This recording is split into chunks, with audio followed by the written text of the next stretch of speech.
News అవుతా నా పేరు శేష్ కుమార్. వివరాలకు వెళ్తే ఎస్సీ కులాల రిజర్వేషన్ వర్గీకరణకు సంబంధించి సుప్రీంకోర్టు ఇచ్చిన తీర్పును వ్యతిరేకిస్తూ ఈ నెల 7వ తేదీన సుప్రీంకోర్టు రివ్యూ పిటిషన్ వేయడం జరిగిందని మానమానవ వ్యవస్థాపకులు మల్లెల వెంకట్రావు తెలిపారు. స్థానిక ఒంగోలులోని అంబేద్కర్ లైబ్రరీ వద్ద ఏర్పాటు చేసిన మీడియా సమావేశంలో పాల్గొని మాట్లాడారు. ఈ కార్యక్రమంలో దళిత సంఘాల ఐక్యవేదిక జాతీయ అధ్యక్షుడు చప్పిడి వెంకట ఆనందమాదిగా తదితరులు ఉన్నారు. అదే జగన్మోహన్ రెడ్డి పేరు తీసేసి అన్ని సంఘాలు వ్యతిరేకించారు. చాలా సంఘాలు ఆవిష్కర్త పేరు ఎక్కడైనా అది అక్కడ ఉంటారు.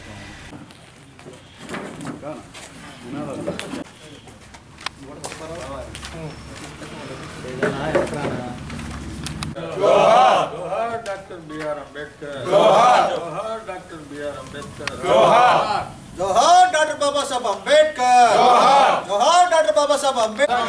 వ్యతిరేకించండి సుప్రీం కోర్టు వర్గీకరణపై ఇచ్చిన తీర్పును, వ్యతిరేకించండి ఎస్సీ వర్గీకరణపై సుప్రీం కోర్టు ఇచ్చిన తీర్పును.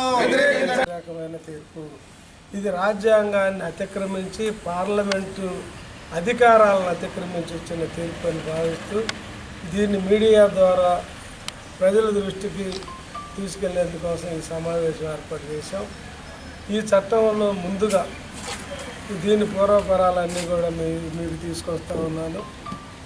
ఆంధ్రప్రదేశ్లో 2000 సంవత్సరంలో చంద్రబాబు నాయుడు ప్రభుత్వం చేసిన ఎస్సీల ఏబిసిడి వర్గీకరణకు ఈ కేసుకు సంబంధం లేదు. అసలు ఈ వర్గీకరణకు ఇక్కడున్న ఎంఆర్పిఎస్కి కానీ ఇక్కడున్న ఏ రాష్ట్ర ప్రభుత్వానికి కూడా ఇన్వాల్వ్మెంట్ లేదు.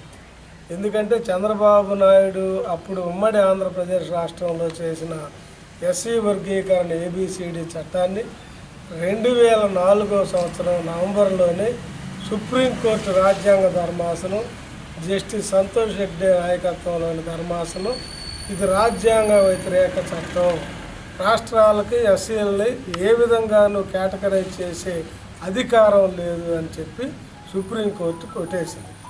ఆ కొట్టేసిన తర్వాత అప్పుడున్న ప్రభుత్వం కానీ ఆ తర్వాత ప్రభుత్వాలు కానీ అప్పుడున్న ఎంఆర్పిఎస్ సంఘాలు కానీ మాదిగ ఉద్యోగులు ఎవరు కూడా ఆ సంతోష్ హెగ్డే ఏబిసిడి వర్గీకరణ కొట్టివేయబడ్డ చట్టాన్ని ఛాలెంజ్ చేయలేదు, మరలా రివ్యూ అడగలేదు. సరే, తర్వాత ఈ చట్టం తర్వాత అట్ ది సేమ్ టైం పంజాబ్లో కూడా 1980 నుండి ఒక వర్గీకరణ అమలవుతూ ఉంది. అది అక్కడ దాదాపుగా 32% ఎస్సీలు ఉన్నారు. వాళ్ళల్లో బాగా వెనకబడి ఉన్న వాళ్ళు వాల్మీకిలు, మజ్బీ సిక్కులు అనే 2 ఎస్సీ కులాలు. వాళ్ళు వెనకబడి ఉన్నారు, వాళ్ళు ఎంతో కొంత ముందుకు తీసుకురావాలనే ఉద్దేశంతో అక్కడున్న పంజాబ్లో ఉన్న ప్రభుత్వం మజ్బీ సిక్కులు, వాల్మీకిలు ఉన్న దగ్గర 50% అవకాశాలు వాళ్ళకి ఇవ్వండి అని ఒక గవర్నమెంట్ ఆర్డర్ ఇచ్చింది. అది అమలవుతూ ఉండగా అది అక్కడ హైకోర్టులో ఆ కేసు రన్ అవుతూ ఉంది. 2004లో సుప్రీంకోర్టు ఈవీ చెన్నయ్య కేసులో ఇచ్చిన జడ్జిమెంట్ ప్రకారం రాష్ట్రాలకు ఎలాంటి వర్గీకరణ చేసే అధికారం లేదు అని చెప్పి పంజాబ్లో అమలవుతున్న చట్టాన్ని కూడా కొట్టేశారు. అప్పుడు పంజాబ్లో ఉన్న ప్రభుత్వము అక్కడున్న వాల్మీకులు, మజ్బీ సిక్కులు పంజాబ్ హైకోర్టుకు వెళ్ళారు. పంజాబ్ హైకోర్టులో ఆ జీవోలు 2011లో ఇది ఈవీ చెన్నయ్య కేసులో జడ్జిమెంట్లో సుప్రీంకోర్టు 5 రాజ్యాంగ ధర్మాసనం న్యాయమూర్తులు వద్దని చెప్పింది కాబట్టి అమలు చేయమని చెప్పి పంజాబ్ హైకోర్టు కూడా 2011లో అక్కడ అమలు అవుతున్న ఈ వాల్మీకిలు, మజ్బీ సిక్కుల గవర్నమెంట్ ఆర్డర్ని కొట్టేసింది. అప్పుడు 2011లో పంజాబ్ గవర్నమెంటు మరియు వాల్మీకిలు, మజ్బీ సిక్కులు సుప్రీంకోర్టుకి అప్పీల్కి వెళ్ళారు. సుప్రీంకోర్టు అప్పీలు దాన్ని 2020లో జస్టిస్ అరుణ్ మిశ్రా బెంచ్ 5 న్యాయమూర్తుల బెంచ్ విచారించి ఈ కేసులో రాష్ట్రాలకి వర్గీకరణ చేసే అధికారం ఉంది.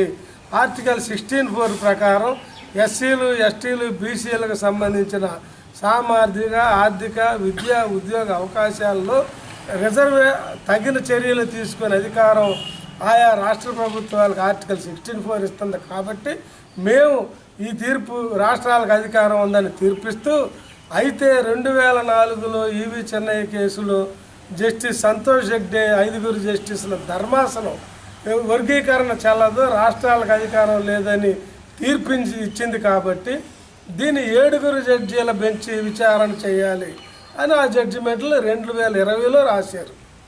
అప్పుడు జస్టిస్ ఎన్వి రమణ చీఫ్ జస్టిస్గా ఉన్న టైంలో ఎంఆర్పిఎస్ కూడా ఇంప్లీడ్ పిటిషన్ వేసింది, మమ్మల్ని కూడా విచారించండి, అలౌ చేయండి అని. అట్లా ఎంఆర్పిఎస్ సుప్రీంకోర్టులో పంజాబ్ కేసుకు సంబంధించిన దానిలో రివ్యూ పిటిషన్లో ఇంప్లీడ్ పిటిషన్ వేశారు తప్ప ఇప్పుడు అది వాస్తవం. ఈ కేసుని సుప్రీంకోర్టు రాజ్యాంగ ధర్మాసనం 7 జస్టిస్లు ఫిబ్రవరి నెలలో విచారించి తీర్పు రిజర్వ్ చేశారు. అయితే తీర్పు వచ్చాక కానీ ఇక్కడ ఎన్నికల తీర్పు రిజర్వ్ అయ్యాక వాద ప్రతివాదనలు అయ్యాక ఇక్కడ ఎన్నికల నోటిఫికేషన్ వచ్చి చంద్రబాబు నాయుడు గెలిచారు. తీర్పు రాకముందే చంద్రబాబు నాయుడు జిల్లాల వారీ వర్గీకరణ చేస్తానని ప్రకటించారు. ఆ మేరకు తీర్పు అనుకూలంగా వచ్చింది కాబట్టి ఇప్పుడు ఆ తీర్పు మేమే చేసామని అటు ఎంఆర్పిఎస్ నాయకత్వం ఇటు టీడీపీ అధిష్టానం కూడా గాలిలో పేలపిండి కొట్టుకెళ్తుంటే కృష్ణార్పణం అన్నట్టు వీళ్ళకి సంబంధం లేదు. పంజాబ్ కేసు అది, వీళ్ళు కానీ వాళ్ళు కానీ అధికారంలో ఉన్నప్పుడు రివ్యూకి వెళ్ళలేదు. ఆ జడ్జిమెంట్ ఇచ్చిన దానికి వీళ్ళు తమ సొంత కేసుగా దీన్ని ఆ మీద ఆర్గ్యుమెంట్ చేసినట్టు ఎన్వి రమణతో ఒక ఫోటో దిగి, మోడీతో ఒక ఫోటో దిగి, చంద్రబాబు నాయుడుతో ఒక ఫోటో, అంటే సుప్రీంకోర్టు మీద భారత ప్రజలకి ప్రపంచంలో ఉన్న ప్రజలకు కూడా అత్యున్నత న్యాయస్థాన ధర్మానం మీద జస్టిస్ ఎన్వి రమణ బ్రోకర్ పనిచేస్తున్నాడు అక్కడ ఢిల్లీలో ఉండి. మోడీ ప్రధానమంత్రిగా కాకుండా సుప్రీంకోర్టు జడ్జీలను లాబింగ్ చేసి రాజ్యాంగ వ్యతిరేక తీర్పులు తెస్తున్నాడు అనే ఒక దీన్ని నిజం చేసేందుకోసం ప్రయత్నిస్తున్నట్టుగా ఎంఆర్పిఎస్ వాళ్ళ పోకడలు చంద్రబాబు నాయుడు మాటలు ఉన్నాయి. ఎందుకంటే కేసుకి వీళ్ళకి సంబంధం లేని దాన్ని ఎవడో పుట్టిన బిడ్డకి తండ్రి నేనని చెప్పుకునే నీచమైన దిగజారుడు రాజకీయాలు వీళ్ళు చేస్తూ ఉన్నారు. ఇది ఈ కేసు మొత్తానికి సంబంధించిన అంశం. ఇప్పుడు సుప్రీంకోర్టు అసలు ఏం చెప్పింది? సుప్రీంకోర్టు కూడా ఇది ఒక మతి చెడిన ఇది జడ్జిమెంట్ అనరు దీన్ని. నేనైతే ఇది టిష్యూ పేపర్ జడ్జిమెంట్ అని చెప్తాను. అందుకు కూడా పనికిరాదు. ఈ కేసులో అప్పీల్ ఏంటి, రివ్యూ అడిగింది ఏంటి, వాళ్ళు అప్పీల్ ఎందుకు వెళ్ళారు? వర్గీకరణ చేసుకోవచ్చా లేదా మా రాష్ట్రంలో, మేము ఎట్లా చేస్తా ఉన్నాం, ఇది 50% అవకాశాలు వాళ్ళకి ఇచ్చాం, అది న్యాయబద్ధమైంది, రివ్యూ చేయండి అని వెళ్ళారు. ఆంధ్రప్రదేశ్ కేసు ఏంటి? ABCD, ఇది కులాలని 60 కులాలని 4 గ్రూపులుగా విభజించే చట్టం ఇది. ఈ 2 వేరు అంశాలు, వేరు కేసులు. దీనికి జడ్జిమెంట్ ఇస్తూ అసలు ఈ 2 ఎస్సీ వర్గాలకు సంబంధించని క్రీమీ లేయర్ని అప్లై చేసి ఇక్కడ రాష్ట్రాలకు అధికారం ఉందని ఇందిరా సహాని జడ్జిమెంట్ తీసుకొచ్చి దాని ప్రకారం రాష్ట్రాలకి క్రీమీ లేయరు చేయాలా ఎస్సీ ఎస్టీలు అని చెప్తాను సుప్రీంకోర్టు. అసలు ఆ ఇందిరా సహాని జడ్జిమెంట్లోనే ఆ బెంచ్లో ఒకరైన జస్టిస్ పి జీవన్ రెడ్డి గారు ఇది కేవలం క్రీమీ లేయర్ అనేది ఇది బీసీలకు సంబంధించింది మాత్రమే, వెనకబడిన తరగతులలో షెడ్యూల్ ఆర్టికల్ 16(4)లో షెడ్యూల్ కులాలు, షెడ్యూల్ తెగలు మరియు వెనకబడిన తరగతులు ఉన్నా ఇది కేవలం వెనకబడిన తరగతులకు మాత్రమే వర్తించే తీర్పు తప్ప ఆర్టికల్ 16(4)లో ఉన్న ఎస్సీలు ఎస్టీలకు వర్తించదు అని చెప్పి ఆ జడ్జిమెంట్లోనే రాశాడు ఆయన. ఈ ఆర్టికల్ 16(4) అడ్డం పెట్టి అది ఎప్పుడు వచ్చింది? రాజ్యాంగ పుట్టుక నాటికి రాజ్యాంగంలో ఎస్సీలకి 1935 ఇండియన్ యాక్ట్ నుంచి రిజర్వేషన్లు వచ్చినాయి. మొదటి 2 రౌండ్ టేబుల్ కాన్ఫరెన్స్ నాటి నుండి రిజర్వేషన్లు ఉన్నాయి. మరి బీసీలకి ఎప్పుడు రిజర్వేషన్లు వచ్చినాయి? 1992లో మండల్ కమిషన్ వచ్చాక బీసీలకు వచ్చింది. ఇక్కడేమో 1935 నుండి ఎస్సీ ఎస్టీ రిజర్వేషన్లు కేంద్రం గుర్తించి చేసిన రిజర్వేషన్లు ఐడెంటిఫై చేసింది కేంద్రం. పంజాబ్లో ఈ కులాలు, హర్యానాలో ఈ కులాలు, రాజస్థాన్లో ఈ కులాలు, ఆంధ్రాలో ఈ కులాలు, చెన్నై తమిళనాడు ఈ కులాలు అని భారతదేశంలో ఉన్న అప్పుడున్న రాష్ట్రాల్లో ఉన్న కులాలన్నింటినీ నోటిఫై చేసింది కేంద్ర ప్రభుత్వం. మరి బీసీఎల్ని ఐడెంటిఫై చేసేది ఎవరు? వీళ్ళని గుర్తించింది ఎవరు? ఆయా రాష్ట్ర ప్రభుత్వాలు. ఆయా రాష్ట్ర ప్రభుత్వాల మండల్ కమిషన్ నాటికి బీసీలు 52% జనాభా ఉంటే ఏ విధంగా బీసీ కోటా కొట్టేయాలి, బీసీలకి ఈ 52% రిజర్వేషన్ ఇస్తే ఏ విధంగా మన అగ్ర కులాలు నష్టపోతాయనే దురుద్దేశంతో సుప్రీంకోర్టు చేత రిజర్వేషన్లు 50% మించకూడదని రూలింగ్ ఇప్పించి వాళ్ళని 27% పరిమితం చేసి 25% కోత విధించి బీసీ రిజర్వేషన్లలో క్రీమీ లేయర్ పేరుతో లాగేసి ఇప్పటికీ ఈ దేశంలో ఉన్న అగ్ర కులాలు బీసీల 25% రిజర్వేషన్ని దోచుకు తినడం కోసం ఇంద్రసహాని జడ్జిమెంట్ వచ్చింది. ఇది చారిత్రక వాస్తవం, రాజ్యాంగ వాస్తవం. ఆర్టికల్ 16(4)లో ఎస్సీలు ఎస్టీలు మరియు వెనకబడిన తరగతులు కలిసి ఉన్న ఎస్సీ ఎస్టీలకు 16(4) కంటే ముందున్నారు కాబట్టి వీళ్ళకి రిజర్వేషన్లు డ్రాఫ్ట్ ఆర్టికల్ 292 ఇప్పుడు ప్రజెంట్ ఆర్టికల్ 335 ద్వారా ఈ రిజర్వేషన్లు వచ్చినాయి కాబట్టి రాష్ట్రాలకు ఎలాంటి చర్యలు తీసుకునేది లేదు. ఇది కేవలం పార్లమెంటు మాత్రమే చేయాలా. ఇది ఆర్టికల్ 341, 342కి సంబంధించిన అంశం అని చెప్పి స్పష్టంగా చెప్పారు. ఆర్టికల్ 341 ప్రకారం కూడా ఏంటి, రాష్ట్రాల కులాలను ఐడెంటిఫై చేస్తాయి, పార్లమెంటు దాన్ని కలపటం కానీ తీసివేయటం కానీ చేస్తుంది తప్ప ABCD అని చేసే అధికారం కూడా పార్లమెంటుకి లేదు. తీసేయటం లేదా కలపటం వాళ్ళకి. ఇంకో కొత్త వాదన సుప్రీంకోర్టు తీసుకొచ్చింది. అదేమంటే రాష్ట్రాలకి ఆర్టికల్ 162, 232, 254లో ఉమ్మడి లిస్టులో ఉమ్మడి అధికారాల్లో ఎస్సీ ఎస్టీల అభివృద్ధి కూడా రాజ్యాంగంలో ఉంది కాబట్టి రాష్ట్రాలు అధికారం ప్రకారం క్లియర్గా వాళ్ళు ఎస్సీ ఎస్టీల విషయంలో చర్యలు తీసుకోవచ్చని సుప్రీంకోర్టు చెప్పింది. అయితే మా వాదన ఏంటంటే రాజ్యాంగమే చెప్తుంది. ఆర్టికల్ 162 కానీ 73 కానీ 254 కానీ 232లో కానీ ఉమ్మడి అధికారాలు ఉన్నా ఎస్సీ ఎస్టీల వివాదం వచ్చినప్పుడు పార్లమెంటే అధికారాలే కేంద్ర ప్రభుత్వ కార్యనిర్వహణ అధికారాన్ని మాత్రమే వివాదం వచ్చినప్పుడు రాష్ట్ర ప్రభుత్వాలు అనుసరించాలా, అంగీకరించాలా అని చెప్పి రాజ్యాంగం చెప్తా ఉంది. అదే ఆర్టికల్. అంటే ఇది ఎట్లా చూసినా ఏ రాష్ట్ర ప్రభుత్వానికి అధికారం లేదు, సుప్రీంకోర్టుకి అధికారం. సుప్రీంకోర్టు ఇచ్చిన జడ్జిమెంట్ అంత దుర్మార్గం ఏంటంటే ఎంపెరికల్ డేటా తీయండి మీరు. ఎవడైతే ఈ దేశంలో ఇప్పటి వరకు మొదటి తరం రిజర్వేషన్లు ఎంజాయ్ చేశారో వాళ్ళ బిడ్డలకు కానీ వాళ్ళ వారసులకు కానీ రిజర్వేషన్ రాకుండా క్రీమీ లేయర్ పేరుతో పక్కన పెట్టండి అనే ఒక దుర్మార్గమైన జడ్జిమెంట్ ఇచ్చింది. ఎస్సీలు అస్పృశ్యులు కాబట్టి ఎస్సీల ప్రయాణం, ఎస్సీల గుర్తింపు అన్టచబుల్ అని, బీసీల గుర్తింపు ఇది ఆర్థికంగా వెనకబాటుతనంతో ఉన్నారు. ఈ రెండు వేరు వేరు అంశాలు. ఇక్కడ అస్పృశ్యతతో పాటు జాతీయ వెనకబాటుతనం ఉంది, ఇక్కడ అస్పృశ్యత లేదు, వెనకబాటుతనం ఉంది. ఈ వెనకబాటుతనం మూలం కాదు, వెనకబాటుతనంలో ఎస్సీ ఎస్టీలు బీసీలు ఒకటే. ప్రత్యేకంగా నా గుర్తింపు కారణం ఏంటంటే ఇది అస్పృశ్యత గుర్తింపు కలిగిన ఈ కులాలు. అందుకే భారతదేశంలో అక్కడక్కడ ఉన్న కులాలన్నింటినీ కూర్చి ఒక షెడ్యూల్లో పెట్టారు. ఈ షెడ్యూల్లో పెట్టి అక్కడి నుంచి మీకు ప్రారంభం చేయమన్నారు. భారతదేశంలో ఉన్న దాదాపు ఇప్పుడున్న 1286 కులాలు ఒక షెడ్యూల్లో పెట్టి అందరికీ రిజర్వేషన్ ఫలాలు అవకాశాలు అక్కడిచ్చారు. అక్కడ ప్రారంభమైన జర్నీలో ఒక చోట మహర్లు ముందున్నారు, ఒక చోట మాలలు ముందున్నారు, ఒక చోట పరయాలు ముందున్నారు, ఒక చోట పులయాస్ ముందున్నారు, ఒక రాష్ట్రంలో చమార్లు ముందున్నారు, ఒక రాష్ట్రంలో మాంగులు ముందున్నారు, ఇంకో రాష్ట్రంలో దుసాదులు ముందున్నారు. ఇట్లా ముందున్నారు. ప్రయాణం అయితే అవకాశం అయితే ఒక దగ్గర ఒకరు ఇచ్చారు. ఆ క్రైటీరియాని, ఆ పోటీని అందుకోలేని కులాల్లో కొంతమంది వెనకపడ్డారు. దాన్ని సాకుగా చూపి మాలలు తిన్నారు, మహర్లు తిన్నారు, చెంబర్లు తిన్నారనే కుంటి సాగులు చెప్పే సుప్రీంకోర్టు ఈరోజు ఎంత నిస్సిగ్గైన జడ్జిమెంట్ అంటే ఇది 50 కుటుంబాల వాళ్ళు భారతదేశంలో ఉన్న సుప్రీంకోర్టు హైకోర్టుల్లో 80% చీఫ్ జస్టిసులుగా ఉన్నారు. ఒక్క బ్రాహ్మణ కులం, అది 50 కుటుంబాల వాళ్ళు.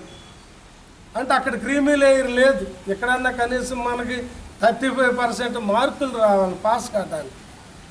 వాళ్ళే జస్టిసులు పెట్టి ఏ పరీక్ష లేదు, ఏ ఇంటర్వ్యూ లేదు, ఏ ప్రయారిటీస్ లేవు. వాడు మెరిట్ గురించి మాట్లాడతాడు, క్రీమీ లేయర్ గురించి మాట్లాడతాడు. ఈ సిస్టమ్ రాజ్యాంగాన్ని అవహేళన చేస్తారు.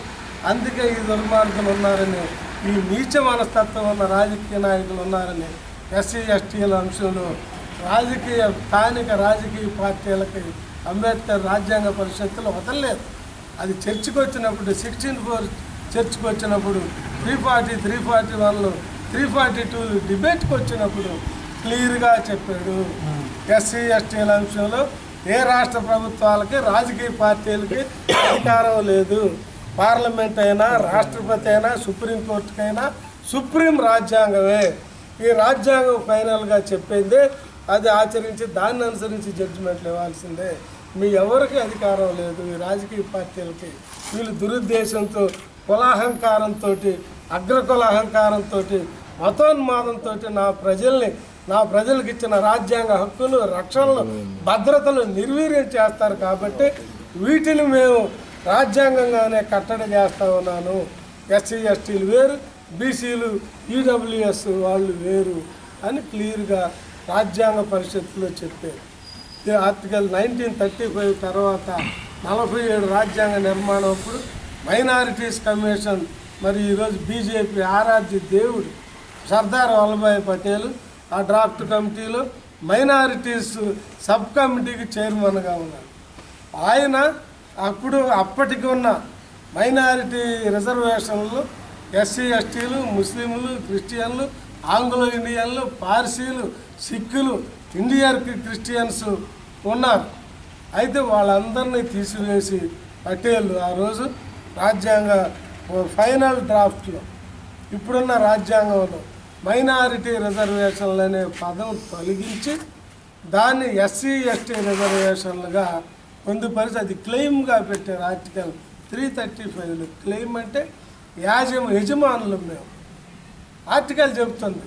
ఈ ఆర్టికల్ ప్రకారం ఎస్సీ ఎస్టీలు సర్వీసులు పోస్టుల్లో, కేంద్ర రాష్ట్ర సర్వీసులు పోస్టుల్లో యాజమాన్య హక్కు, అది వాళ్ళ క్లెయిము. ఎవడి దయా దాక్షిణ్యం కాదు. కేంద్ర ప్రభుత్వం, రాష్ట్ర ప్రభుత్వం ఇచ్చేది కాదు. ఈ 22% మా క్లెయిమ్. అది రాజ్యాంగం చెప్తుంది. రాజ్యాంగం ఆదేశించింది, నా రాజ్యాంగం నిర్దేశించింది. అది మా హక్కు, భిక్ష కాదని అంబేద్కర్ ఆర్టికల్ 335 చెప్తుంది. దానికి కంకణబద్దులై ఉండాలని ఎప్పటికైనా సుప్రీంకోర్టు రాజ్యాంగ విలువలు కాపాడాలి. వ్యక్తిగతమైన తమకున్న మానసికంగా అంబేద్కర్ పట్ల, దళితుల పట్ల ఉన్న మానసికమైన వ్యతిరేకతని తీర్పుల్లో మీరు చెప్పొద్దని రాజ్యాంగాన్ని కాపాడాల్సిన సుప్రీంకోర్టు అనేక అంశాల్లో రాజ్యాంగ వ్యతిరేక తీర్పులు ఇచ్చింది. ఈ తీర్పు వాటన్నిటికంటే చెత్త తీర్పు అని మేము ప్రకటిస్తూ ఉన్నాం. ఇకనైనా కళ్ళు తెరిచి రాజ్యాంగం చెప్పిన ఆదేశాలను ధిక్కరించకుండా, సుప్రీంకోర్టు తాము సుప్రీం అని భావించకుండా ఇట్లాంటి రాజ్యాంగ వ్యతిరేక తీర్పుల్ని రద్దు చేయాలని కోరుతూ ఇక్కడ చంద్రబాబు నాయుడు గారు అత్యుత్సాహం ప్రదర్శిస్తూ ఉన్నాడు. మీకు జడ్జిమెంట్ ఏదైతే చెప్పిందో ముందు ఆ డేటా తీయాలి. నీకు సంబంధం లేదు ఈ జడ్జిమెంట్లు. నువ్వు పైరవీకారుడివేమో, బ్రోకర్వేమో.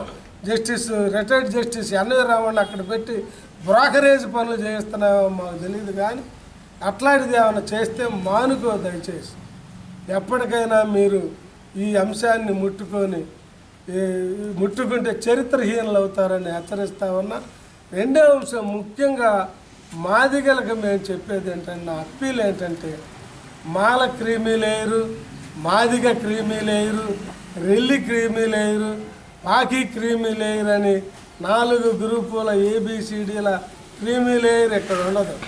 క్రీమీ లేయర్ అంటే Madiga attender, Mala attender, Relli attender, Paki attender, Madiga Das attender, Maladas attender, ఆ కలెక్టర్లు, వాళ్ళ ఎమ్మెల్యేలు, ఎంపీలు అటెండర్ స్థాయి నుంచి ₹1,00,000 జీతం పైన ఉన్న వాళ్ళ కుటుంబాలన్నీ రిజర్వేషన్కు దూరం అవుతాయి. తీసి పక్కన పడేస్తారు. పాము తన పిల్లల్ని తానే కురిసి చంపినట్టు MRPS చేసిన ఉద్యమం ఈరోజు ఆ ఉద్యమాన్ని పోషించిన 30 ఏళ్ళకి చందాలు ఇచ్చి డబ్బులు ఇచ్చి పోషించిన మాదిగ ఉద్యోగుల పిల్లల్ని కురికి చంపే తీర్పుని ఈరోజు వాళ్ళు తెచ్చారు. మాకు నష్టాలకి కష్టాలకి మేము అలవాటే. ఎకనైనా మీరు ఆ దృష్టిని మాని మీ బిడ్డల భవిష్యత్తు కోసం మాదిగ ఉద్యోగులారా మీ మాదిగ లాయర్ల చేత జడ్జిమెంటు పూర్తి పాఠం ఒకసారి చదువుకోండి. అప్పుడే మీరు చంద్రబాబు నాయుడు ఫోటో మీద ఎంఆర్పిఎస్ నాయకుడి ఫోటోల మీద పాల బదులు పేడ నీళ్లతో మీరే చెప్పులతో మీరే తిరిగి కొడతారు. మీ బిడ్డల భవిష్యత్తు దండం పెట్టి చెప్తా ఉన్నాం. మీ బిడ్డల రిజర్వేషన్ల ఫలాలు నాశనం చేయొద్దు. మీ బిడ్డలకి నీ ఆస్తిలో హక్కు లేదేమో కానీ నీ బిడ్డలకు రిజర్వేషన్ వద్దనే హక్కు నీకు లేదు, ఏ ఎస్సీ కులానికి లేదు. ఎందుకంటే ఇది ఈ మాలైన కులంలో మాదిగ కులంలో పుట్టగానే ఆ పుట్టుకతో వచ్చే రిజర్వేషన్ ఇది. ఆస్తి వంశపారంపర్యంగా నీ స్వార్జితంగా హక్కుగా వస్తుందేమో కానీ ఇది ఆ కులంలో పుట్టిన వెంటనే షెడ్యూల్ కాస్ట్లో షెడ్యూల్ ట్రైబ్లో పుట్టిన వెంటనే వచ్చే జన్మతః లభించే హక్కు. ఇది హోమోజేనియస్ హక్కు. దీన్ని నాశనం చేసి భారతదేశంలో చరిత్రహీనులు కావద్దని ఎంఆర్పిఎస్ మేధావులు ఉద్యోగులకి నేను దండం పెట్టి చెప్తా ఉన్నా. నార్త్ ఇండియాలో ఈరోజు చమ్మర్ సమాజం మొత్తం ఆంధ్రప్రదేశ్ మాలల వెంట వర్గీకరణ వ్యతిరేక ఉద్యమం వెంట నడుస్తూ ఉంది. ఒక యుద్ధం, అంతిమ యుద్ధం జరగబోతూ ఉంది. ఆ యుద్ధంలో మీరు కూడా పాల్గొని మన అందరి భవిష్యత్తు కోసం, మన బిడ్డల భవిష్యత్తు కోసం రాజ్యాంగంలో ఉన్న రిజర్వేషన్ల నుండి కాపాడుకుందామని చెప్తూ ఈ రాష్ట్రంలో కూడా త్వరలో అన్ని సంఘాలతో మాట్లాడి ఒక జేఏసీగా ఏర్పడి నిర్ణయం తీసుకొని లక్షలాది మందితోటి విజయవాడని ముంచెత్తుదాం. మీరే నాయకత్వం వహించండి.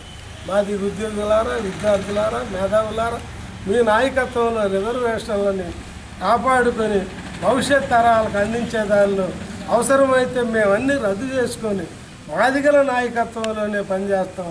మన బిడ్డల భవిష్యత్తు కోసం మీరు ఈ వర్గీకరణ వ్యతిరేక ఉద్యమంలో పాల్గొనాల్సిందిగా అంబేద్కర్ వాదుల తరపున, రాజ్యాంగవాదుల తరపున, ప్రజాస్వామిక వాదుల తరపున, మాల సంఘాల తరపున మాల మహాసభ మీకు విజ్ఞప్తి చేస్తూ ఉంది. జై భీమ్. దళిత జాతికి ఆత్మగౌరవానికి ప్రతీకగా విజయవాడ నడిబొడ్డులో నిర్మించిన అంబేద్కర్ విగ్రహ శిలాఫలకాన్ని ధ్వంసం చేయడం చాలా బాధాకరమని రాష్ట్ర మాల మహానాడు అధ్యక్షులు బెల్లా చెన్నయ్య అన్నారు. స్థానిక కలెక్టర్ వద్ద నా పేరు బెల్లా చెన్నయ్య, నేను స్టేట్ ప్రెసిడెంట్ మాల మహానాడు. రాత్రి విజయవాడలో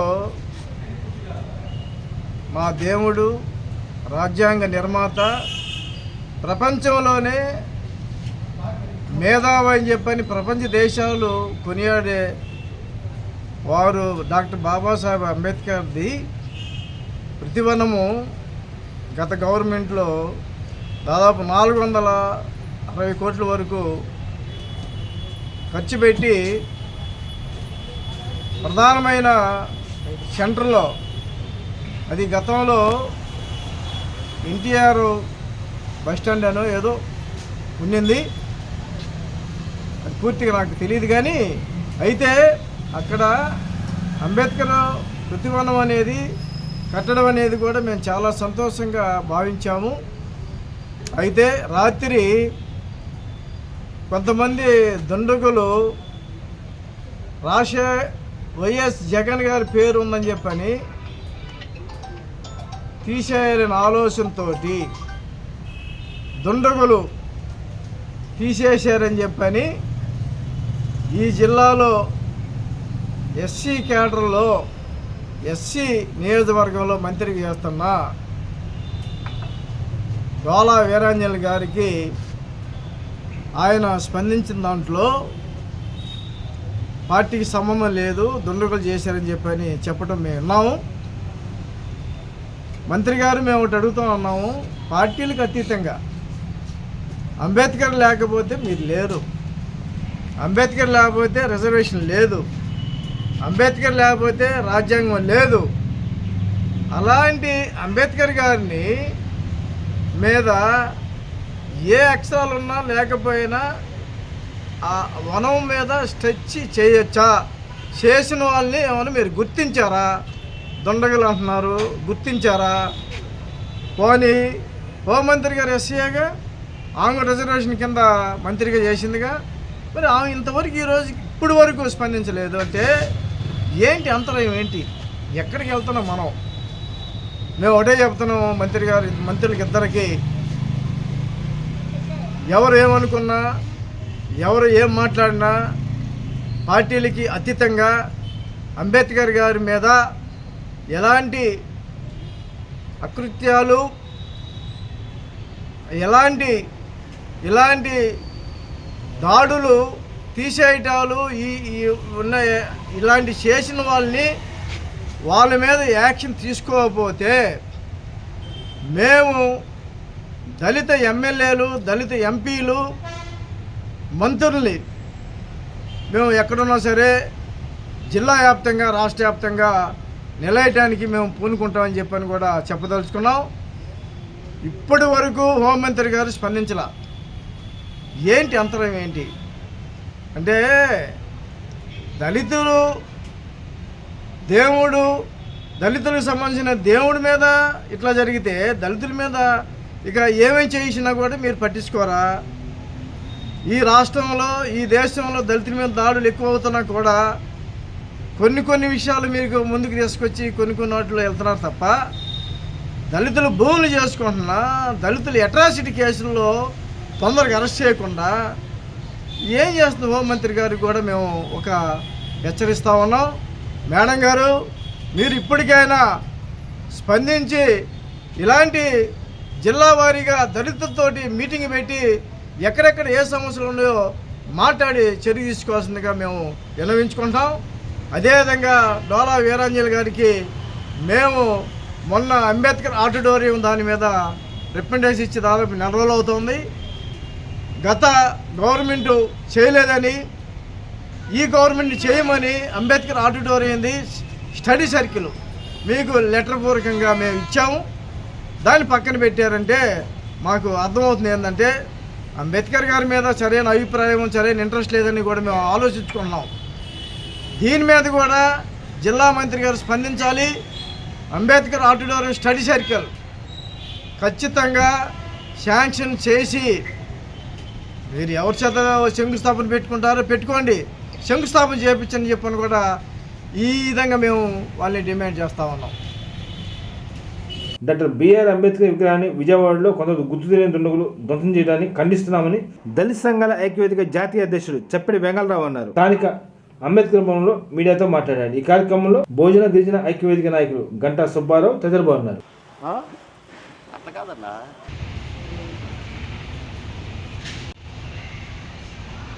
పాలక పార్టీలకి, ప్రతిపక్ష పార్టీలకి దళిత సంఘాల ఐక్యవేదిక నుంచి మేము ఒకటే చెప్తా ఉన్నాము. మీరు మీ రాజకీయ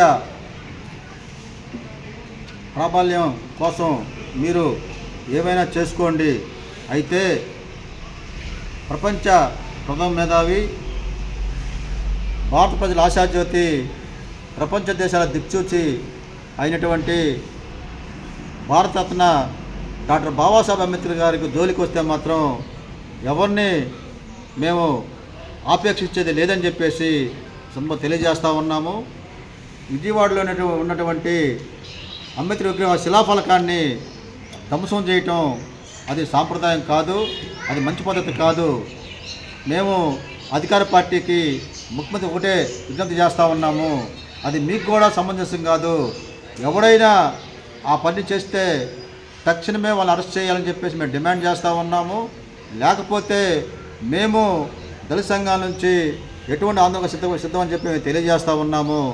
అంబేద్కరు అందరివాడు. అంబేద్కరు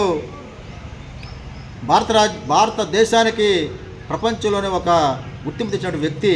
అటువంటి వ్యక్తి యొక్క శిలాఫలకాన్ని ధ్వంసం చేయడం అనేది సాంప్రదాయం కాదు. దాన్ని కూడా ఇప్పుడు కూడా ముఖ్యమంత్రి స్పందించిపోవడాన్ని ఆయన సమ్మతించటమా ఏందన్నది అతను తెలియజేయాలి. ఖచ్చితంగా ముఖ్యమంత్రి దాన్ని ఖండించాలి. ఖండించకపోతే మాత్రం తీవ్రంగా పరిణామం ఎదుర్కొంటారని చెప్పి తెలియజేస్తూ ఉన్నాము. దీన్ని ప్రతిపక్షాలు కూడా దీన్ని ఇంకో విధంగా తీసుకోకుండా వాస్తవ దృశ్య దీన్ని తీసుకోవాలి. ఖచ్చితంగా అంబేద్కర్ యొక్క శిలాఫలకం ధ్వంసమైనటువంటి తక్షణమే అరెస్ట్ చేయాలని చెప్పి మేము డిమాండ్ చేస్తున్నాము. లేనిచో రాష్ట్ర వ్యాప్త ఆందోళన కూడా సిద్ధపడతామని మేము తెలియజేస్తూ ఉన్నాము. అధికార పార్టీలకి ప్రతిపక్షాలకు కూడా మరింకోసారి మేము విన్నపం చేస్తున్నాము. అంబేద్కర్ యొక్క జోలికి మీరు రావద్దు. మీ పార్టీల యొక్క మీ యొక్క వ్యక్తిగత వీటిల్ని మీరు పెంచుకొని పోషించుకొని మాత్రం మేము తెలియజేస్తూ ఉన్నాం. అంబేద్కర్ జోలికి వస్తే ఖబర్దార్ ఉపేక్షించలేదని చెప్పేసి ఈ సందర్భంగా మేము హెచ్చరిస్తూ ఉన్నాం.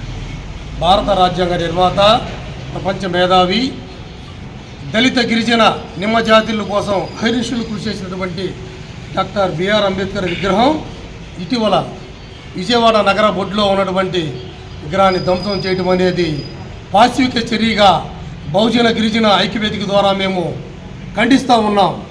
ప్రజాస్వామ్య దేశంలో ప్రతిపక్షం కానీ పాలకపక్షం కానీ రాజ్యాంగ నిర్మాత విగ్రహాన్ని ఇలా చేసే విషయాల్లో అందరూ ఖండించవలసినటువంటి ఆవశ్యకత ఎంతైనా ఉందని ఈ సందర్భంగా గుర్తు చేస్తూ ఉన్నాం.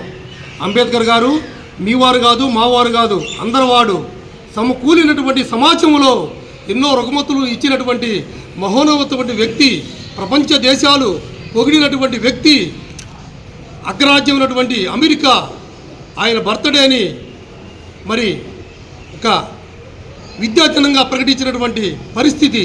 అలాంటి పరిస్థితిలో ఉన్నటువంటి వారిని స్మరించుకోవటం, వారిని ఎంతైనా జ్ఞాపకం చేసుకోవటం ఎంతైనా అవసరం ఉంది. అలాంటి వారి విషయంలో జరిగినటువంటి ఈ విషయాన్ని తీవ్రంగా ఖండిస్తూ గౌరవ ముఖ్యమంత్రి గారికి మేము ఒకటే అప్పీల్ చేస్తూ ఉన్నాం. అయ్యా, మీరు ఒకటే అన్నారు, అది ఎవరైనా నిర్మించవచ్చు, ఎవరైనా చేయొచ్చు.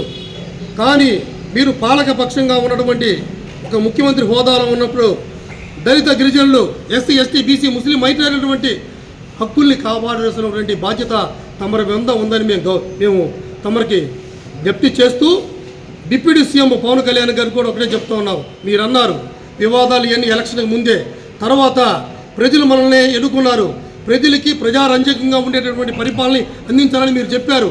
మీ ఒడంబడి ప్రకారమే ఈ కూటమి ప్రభుత్వం వచ్చింది. కూటమి ప్రభుత్వం మీ మీద ఎన్నో హోప్స్ పెట్టుకుంది. ఎస్సీ, ఎస్టీలు, బీసీ, ముస్లిం మైనారిటీలు గత ప్రభుత్వాన్ని విస్మరించి అది సైకో ప్రభుత్వం అని మీకు ఓట్లేసి మీకు అంతలు వెక్కిచ్చారు. ఆ విషయాన్ని మీరు మర్చిపోకుండా ఎవరైతే ఈ అంబేద్కర్ విగ్రహాన్ని కూల్చారో, అక్కడ ఉన్నటువంటి దగ్గర భయంకరమైనటువంటి వాతావరణం సృష్టించారో, దాని మీద మీరు ఎంక్వైరీ చేసి అతి త్వరలో ఆ నిందితులకి ఇంకొకరు కూడా ఇలాంటి పరిస్థితులు చేయకుండా, అంబేద్కర్ అనేవాడు ఈ దిక్సూచి ఇచ్చినటువంటి వ్యక్తి, మహోన్నతమైనటువంటి వ్యక్తి, మంచి వ్యక్తి. అలాంటి వ్యక్తులు చేస్తే మన తల్లిని మన తండ్రిని మనం విస్మరించినట్టని మీరు దాన్ని వాళ్ళందరికీ గుర్తు చేస్తూ ఎవరైతే ఈ విధ్వంసం చేశారో వారి మీద కఠిన చర్యలు తీసుకోవాలని ఈ యొక్క బహుజన గిరిజన ఐక్యవేదిక ద్వారా మేము పిలుపునిస్తూ మీకు విజ్ఞప్తి చేస్తున్నాం. వార్తల సమాప్తం. నమస్కారం.